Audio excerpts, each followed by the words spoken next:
Welcome back, dear students, to your Science Maths Academy. This is Samruddhi. I hope you all are good. चलिए हम देखते हैं next sub question of question number 1 from exercise 3.1. So question says 5 pencils and 7 pens together cost rupees 50, whereas 7 pencils and 5 pens together cost rupees 46. Find the cost of one pencil and that of one pen. जो चीज मुझे find करनी है उसे मैं consider कर लूंगी. Let the cost of one pencil be x rupees and that of one pen be y rupees. मेरी सहेली दुकान में गई, 5 पेंसिल 7 पेन खरीदी तो 50 रुपीज दे के आई. दूसरी सहेली गई, उसे 7 पेंसिल 5 पेन खरीदी तो 46 रुपीज दे के आई. अब सहेली ने खरीदी तो मुझे भी खरीदना है, लेकिन मेरा थोड़ा फिक्स बजट है, तो मैं उन्हें पूछ रही हूँ कि एक पेंसिल एक पेन कितने का मिला आपको, तो उस हिसाब से मैं खरीदती हूँ. ठीक है, तो यहाँ पे जो मुझे सॉल्यूशन फाइंड करना है वो फाइंड करना है with the help of graphical method. और ग्राफिकल मेथड से जब भी हम सॉल्यूशंस फाइंड करते, या तो मेरी लाइंस इंटरसेक्टिंग होंगी तो सॉल्यूशंस आएंगे, या तो मेरी लाइंस कोइंसिडेंट होंगी तो मेरे सॉल्यूशंस आएंगे. ठीक है, तो यहाँ पे जो दो हमारे इक्वेशंस बने, 5 pencils plus 7 pen 50 rupees, 7 pencil plus 5 pen 46 rupees.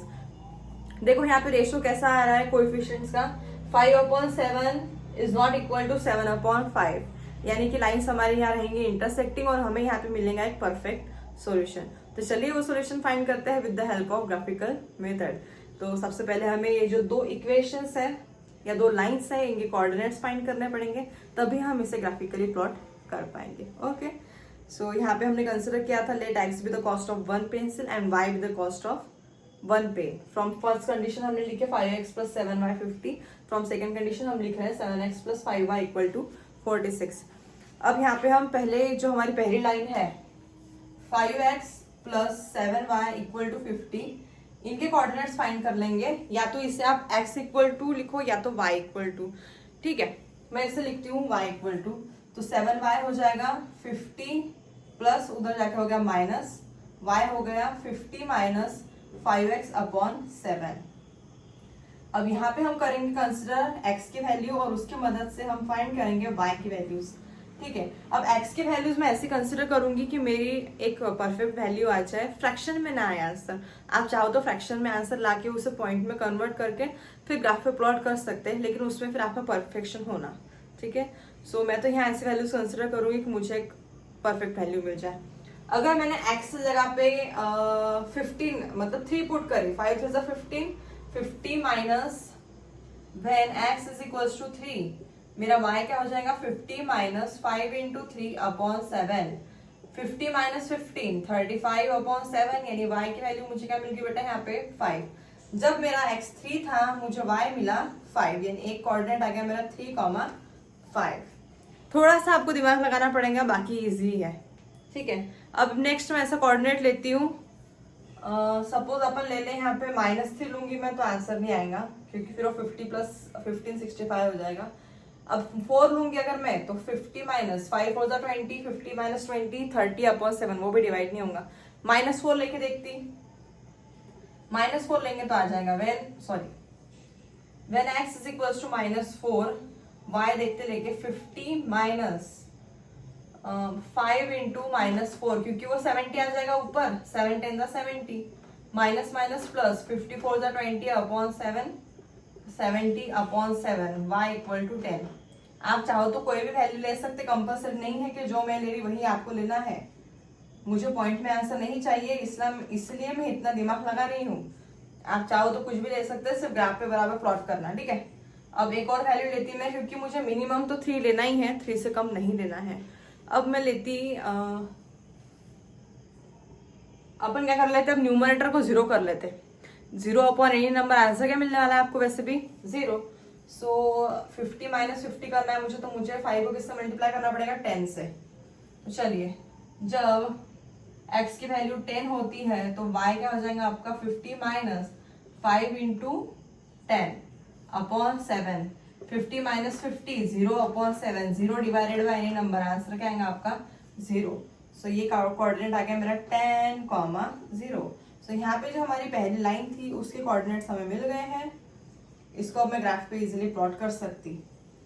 अरे सॉरी, वो कट हो गया उसका. अगर जो पहले इक्वेशन में मैं x की वैल्यूज कंसिडर कर रही हूँ, तो सेकंड इक्वेशन में भी मैं x की वैल्यूज ही कंसिडर करूंगी. ठीक है, आपने इक्वेशन y इक्वल्स टू बनाया, तो आप x की वैल्यू कंसिडर करेंगे। अगर आपने इक्वेशन x इक्वल्स टू बनाए तो आप वैल्यूज जो है मन से वो y की कंसिडर करेंगे। ओके, अपोजिट ध्यान रखना, इक्वेशन जिसके इक्वल टू बनाए उसके अपोजिट की वैल्यूज आपको कंसिडर करनी है। मैंने y इक्वल टू इक्वेशन बनाई तो मैंने x की वैल्यूज मन से कंसिडर करी। अगर मैं इक्वेशन x इक्वल टू बनाऊंगी तो मैं y की वैल्यूज मन से कंसिडर करूंगी। ठीक है, चलिए फाइंड करते हैं नेक्स्ट लाइन के कोऑर्डिनेट्स। सो नेक्स्ट लाइन है हमारी 7x plus 5y equal to 46। इसे भी y इक्वल टू कन्वर्ट करूंगी, 5y equal to 46 minus 7x, plus था इधर जाके माइनस हो गया, y equal to 46 minus 7x upon 5। तो चलिए अब मेरा इक्वेशन मैंने y इक्वल्स टू बनाई तो मुझे x की वैल्यूज कंसिडर करनी पड़ेंगी। ऐसे कंसिडर करूंगी कि मेरा आंसर सिंपल नंबर आए। ओके, तो अपन ले लेते हैं अब क्या ले अपन कि अपना आंसर ठीक ठाक आ जाए। 0 1 -1 डाल के नहीं होगा, 2 भी नहीं होगा, अपन डालते -2। ठीक है, व्हेन पेन भी मतलब when x equals to -2, y की वैल्यू क्या हो जाएगी 46 माइनस 7 इंटू -2 ऑन 5। 6 + 4 मैं ये सोच रही थी कि 0 कर दो यूनिट प्लेस पे, इसीलिए मैंने -2 ली। 7 टू 14 होता, कितना हो जाएगा फिर ये 0 60 अपॉन 5। आंसर आएगा मेरा यहाँ पे 12। तो जब मेरा -2 था x का वैल्यू, मेरी y की वैल्यू आई 12। ये हो गया -2 अपॉन 12। नेक्स्ट कौन से लेंगे अपन value, when x is equals to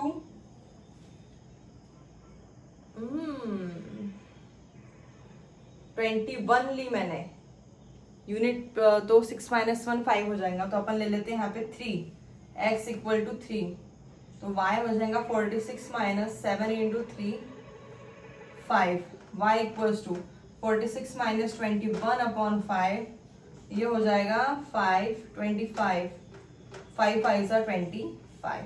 यानी जब x की वैल्यू मेरी 3 थी, y की वैल्यू आई 5, 3,5। नेक्स्ट अब एक लास्ट वाली वैल्यू लेते हैं अपन, और व्हेन x इक्वल्स टू क्या लेंगे अपन इसके अंदर, और अभी यूनिट प्लेस पे या तो 0 आया या तो 5 आया तो ही सॉल्व होगा वो। ठीक है, तो अपन कोशिश करते हैं 8 7 56, क्या ले सकते हैं अपन और इसके अंदर, हाँ 8 7 56 माइनस के तो यूनिट प्लेस पे 0 आ जाएगा, 8 ले लेते हैं। तो y equal to 46 minus 7 into 8 upon 5, 46 minus 8 7 56 upon 5, y equals to plus minus minus sign of bigger number, y की वैल्यू हो गई -2। तो अपना ये आया, क्या लिखी मैंने 8, आंसर क्या है -2, कोऑर्डिनेट्स आ गए 8, -2। ओके, तो ये आ गए हमारे दोनों भी लाइन से कोऑर्डिनेट्स। अब चलिए हम इसे प्लॉट करते हैं ग्राफिकली और फाइंड करते हैं हमारी cost of 1 pencil and cost of 1 pen. अगर आप नहीं सोच पा रहे इतना कि मेरा परफेक्ट वैल्यू कैसे आएगा, क्योंकि अब हम पढ़ाते हैं, हमारी प्रैक्टिस रहती है, हमें याद रह जाता है, पता रहता है कि हाँ ये वैल्यू डालेंगे तो परफेक्ट वैल्यू मिल जाएंगी। लेकिन अगर आपको कंफ्यूजन होता है तो आप कोई भी वैल्यू लो, पॉइंट में अच्छे से आंसर निकालो और ग्राफिकली उसे एकदम अच्छे से प्लॉट करो। ओके, चलिए बढ़ते हैं ग्राफ पे। ओके, सो चलिए अब हम ड्रॉ करते हैं हमारे दोनों भी इक्वेशंस की line with the help of their coordinates. तो ये मैंने ड्रॉ किए हैं यहाँ पे नंबर 9, यहाँ पॉजिटिव एक्स एक्सिस, यहाँ नेगेटिव एक्स एक्सिस, ऊपर पॉजिटिव वाई एक्सिस, नीचे नेगेटिव वाई एक्सिस।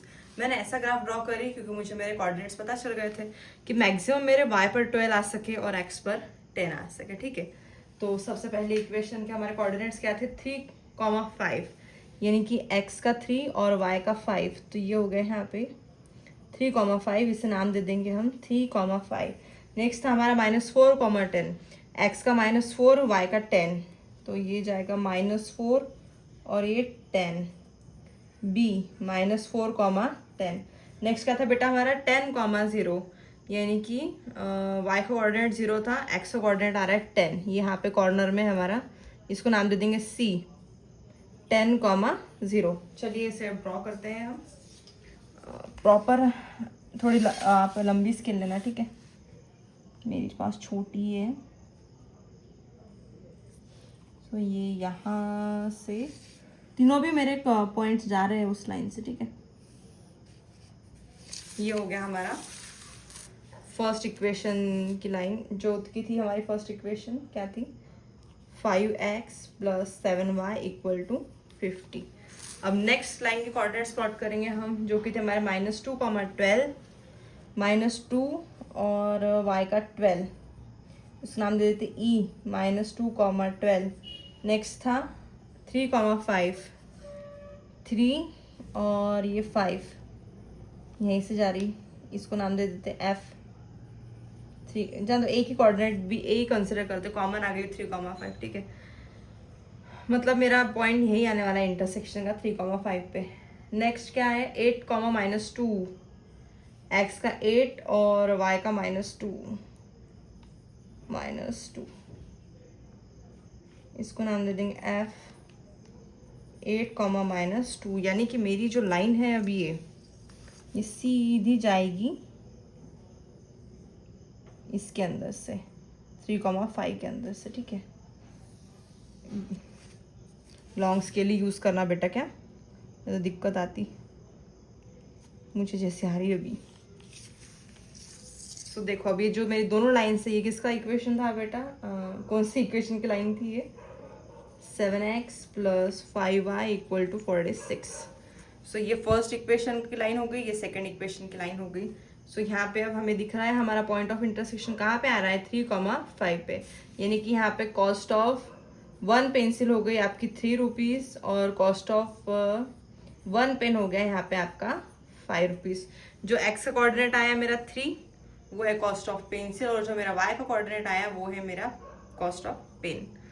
तो इक्वेशन सेटिस्फाई हो रहा है कि यहाँ देख लेते 5x + 7y = 50, 5 × 3 15, 7 5 35, 50, 50 = 50 बराबर है। दूसरा इक्वेशन क्या था हमारा, 7x + 5y = 46, 7 3 21 और 5 5 25, आ गया है मेरा 46, 46 = 46, यानी कि अपना आंसर बराबर है। तो आपको लास्ट में से इतना लिखना है कि so the cost of 1 pencil is 3 rupees and that of cost of 1 pen is 5 rupees. अब ये कैसा अपने सिंपल नंबर थे डायरेक्ट प्लॉट हो गया, वही पॉइंट में आया, तो आपको ऐसे देखना पड़ेगा कि 1.2, हाँ फिर इसका ये, फिर वो प्लॉट करने में थोड़ा सा बारीक काम करना पड़ता आपको, ठीक है, बट हो जाता, nothing is impossible. Okay guys, see in the next video, until then bye bye and take care.